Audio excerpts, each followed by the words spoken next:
It is most precious how mindful the Tathagata is of all the bodhisattvas, protecting and instructing them so well.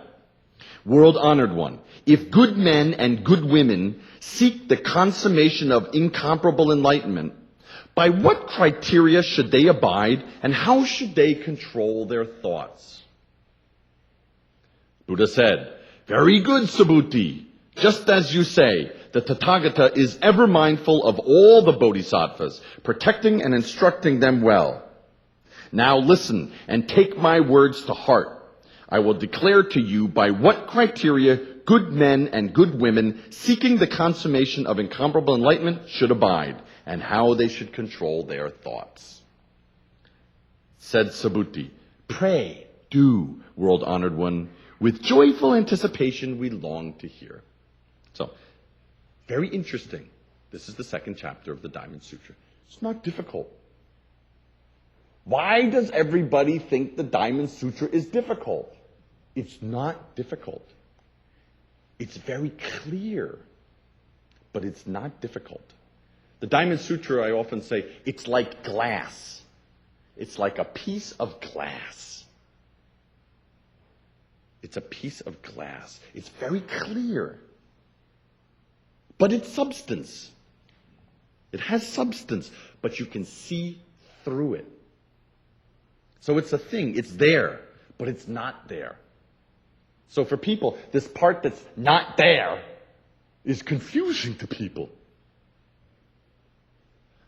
Second chapter is very clear, just like the first. Now in the midst of the assembly was the Venerable Subhuti. Subhuti was one of the greatest of the Buddha's 10 great disciples. And the Subhuti was known for a great insight into emptiness.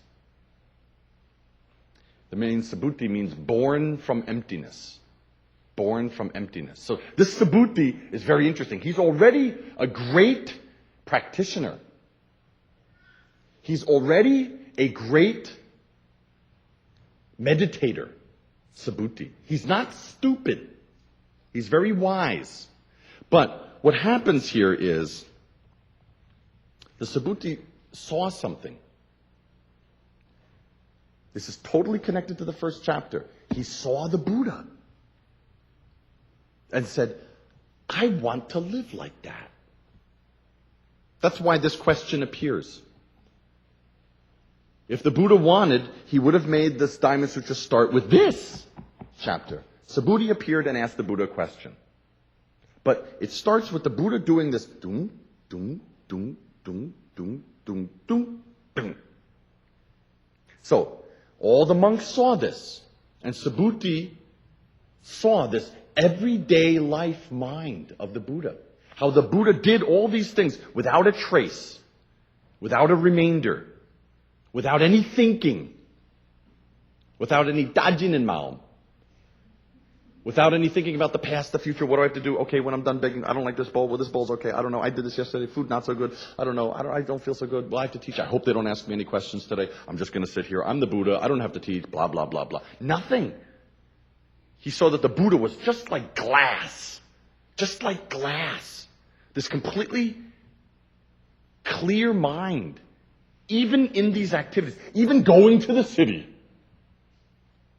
Even begging. Even tired. Even this food. What kind of food? Sometimes not so good. But the Buddha, do. So he saw, this is the correct life. This is the correct life. I want to follow this life. So, this whole chapter, the second chapter, is Subhuti saying, Sir, how can we live like you? How can we live this enlightened life? Yeah, Jesus said, you want to enter the kingdom of heaven? Become like a child again. But how do you do that? How do you do that? That's what Subhuti's asking. How? How do we live this childlike life? How do we live this empty life? How do we, every action, hanashik, how do we do that without leaving a trace, without leaving a stain, some thinking, some remainder, some attachment? How do we do that? That's this second chapter. It's all about watching the Buddha. So, Already, the Diamond Sutra is finished. First chapter. The Buddha has already taught without speech. He taught through his everyday life, what is correct life. Subhuti says, can you now describe that? So, now, in the midst of the assembly was the Venerable Subhuti.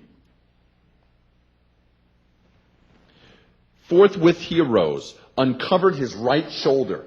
See, we have this kasa.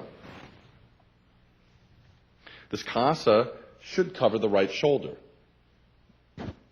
When they were sitting to protect, this is not a decoration, this kasa. It's actually clothing. But to show respect, you uncover the right shoulder. It's a sign of respect. Kind of like in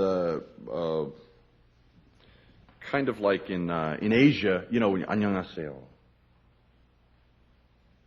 안녕하십니까. This kind of like this. It's all just a sign of respect. Why you do that? If someone just goes, yeah, 안녕하세요. You know, oh, arrogant. It's just a simple sign to show respect. Oh, 안녕하십니까. 아유, 감사합니다.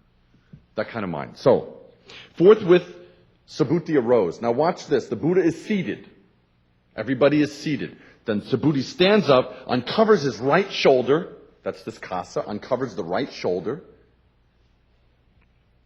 Knelt upon his right knee. That's more kind of hashim. This very humble mind. And respectfully raising his hands with palms joined in front of the Buddha.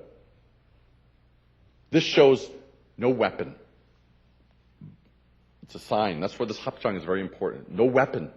Nothing hiding. Right shoulder is bare. There's no weapon.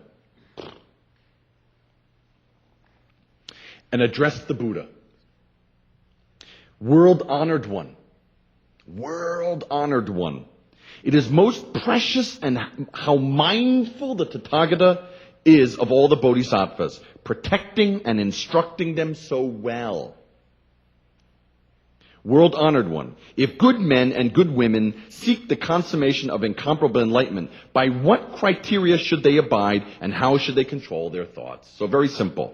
He says, world-honored one. Buddha. World-honored one. It is most precious. And how mindful the Tathagata is of all the bodhisattvas. So Tathagata is yore. Yore. It means coming like this. Yore. Coming like this. Just like this. Manifested like this. So, Tathagata means Buddha. But it also means our experience. Like this. The sound of the rain. That's yore. The feeling of this fan on my face. That's yore. This experience, my life, just like this. Appearing like this. See, we don't see how much our experience is already Buddha. It's already Buddha. When you hear the rain, that's Buddha.